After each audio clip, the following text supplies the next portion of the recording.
Hi friends, I'm John Laspina, the Carnivore Teacher. This is a plant toxin mini-series. St. John's Storm gave me the idea to do this, so I always want to do a shout out for the idea. Today we're going to talk about the plant toxin lectin.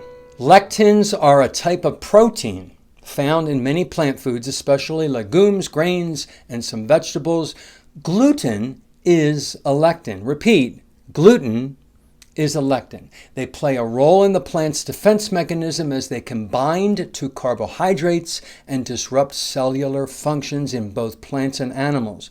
While some lectins are harmless when consumed in small amounts, others can be toxic if not properly prepared or cooked. In humans, lectins can interfere with nutrient absorption by binding to the lining of the gut, which may lead to digestive discomfort, bloating, or other intestinal issues. In some cases, consuming raw or undercooked foods high in lectins, like beans or lentils, can cause food poisoning or other adverse effects. This is why soaking is required to get the poison lectin out, or most of it out, so that your body can just tolerate a little bit of I don't know about you, but I don't want even a little bit of toxins in my body. Let's take a look at the highest, the moderate, and the lowest level of plant toxins called lectins.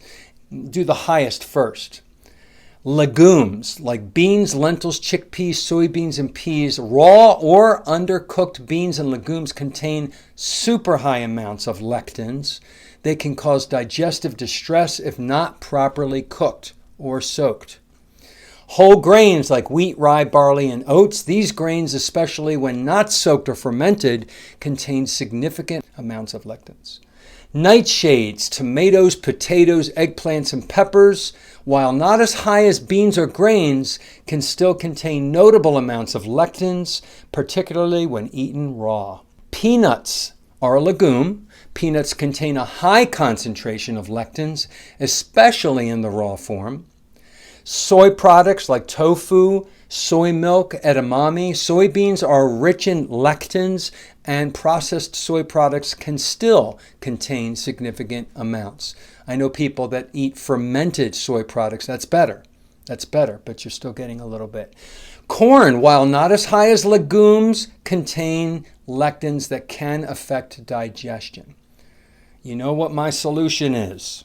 Let's take a look at the moderate levels. If you want to add some of these are less than the largest amount of lectins, but they're moderate. Squash, varieties like zucchini and butternut squash contain moderate levels of lectins. Spinach, while generally considered a healthy leafy green, spinach has moderate amount of lectins.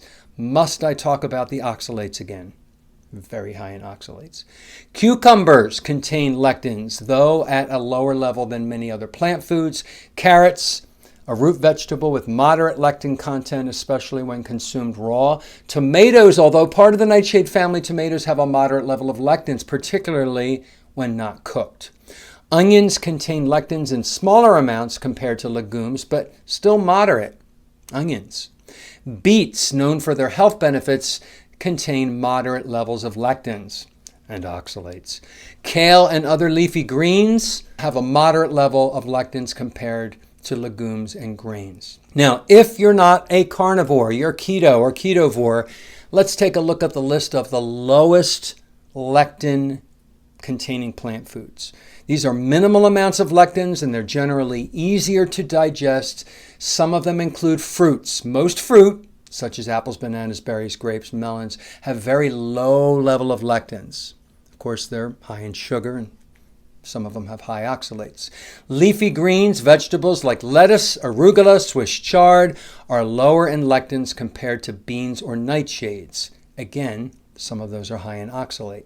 Mushrooms, most varieties are low in lectins and provide other health benefits. Cucumbers, very low in lectins, especially when peeled and eaten raw. Zucchini, another low lectin vegetable that can be easily digested. Bell peppers, while part of the nightshade family, they contain relatively low levels of lectins compared to other nightshades like tomatoes.